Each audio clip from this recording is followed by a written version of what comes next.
Hi, I'm Chiara Motley, and I'm here with Chef's Connection, and we are talking today with Gavin Kaysen, the executive chef at Cafe Boulud.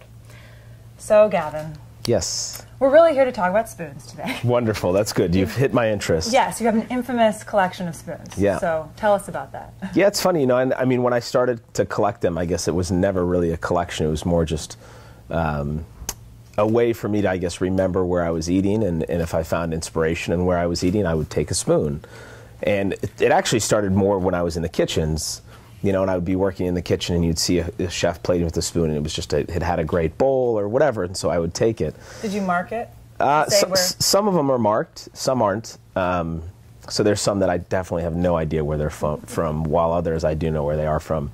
And now it's kind of turned into sometimes where it's a little bit of a joke, like I've gone to restaurants before and been presented the check with a spoon. Oh. So then I've had to take the spoon out of my pocket and give it back to them since they gave me one. Do a spoon swap. Right. I've gone, I went to the French Laundry and had dinner, I guess it was about 2 years ago, and I brought a spoon for the chef, Timothy Hollingsworth at the time, and I said, can you give that to Timothy? It's a gift for him. And so on maybe, whatever, the 16th course, they brought out this huge spoon that had the 3 Michelin stars and then the date that they got their 3 Michelin stars, and that was a gift. So I got that as another way and you know, people have sent me spoons, like cooks that travel all over the world that used to work for me, they send me spoons. So how many spoons are we talking?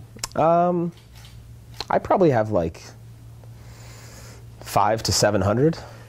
Kept in a drawer, kept on your wall? Some are in drawers, some are in cryovac bags, like they're all over the place. You know, it's the ones that are, I guess, the most valuable are cryovac. I have some that are framed. And when I was having dinner one time, the first time I ever ate at Paul Bocuse, I had dinner with Paul Bocuse in his kitchen. And I was with my commis for this Bocuse d'Or competition, and Mr. Bocuse stood up to assist the commis in the plating of a fruit dish. And I took a spoon. And so I actually took 2, one for Brandon and then one for myself. I have that framed. They all say PB on the back of them, so it's pretty cool.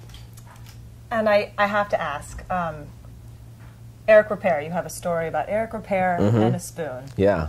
So Eric, I had dinner at Le Bernardin. We were 6 people. It was for my birthday, and that was probably 3 years ago. And Eric's always been a very incredibly supportive person to myself and for my career here and being in New York City.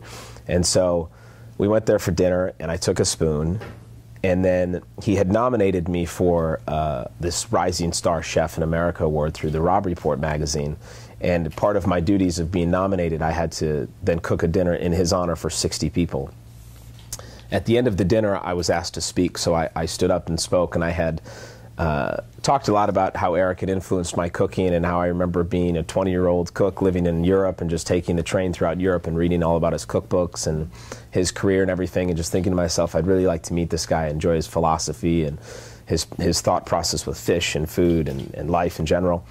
And then there I was standing in front of him, speaking to him, and so I took the spoon back, and I actually had it framed with a Buddhist quote on it, and I gave his spoon back to him as a gift. The stolen spoon given back. Returned. That's right. So now it's in his office.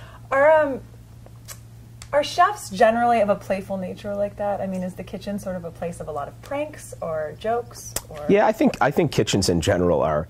I think people who work in kitchens are both obsessive people and pranksters, and you know, we're in kitchens because, quite frankly, that's our society that is accepted of us. So that's why we're there.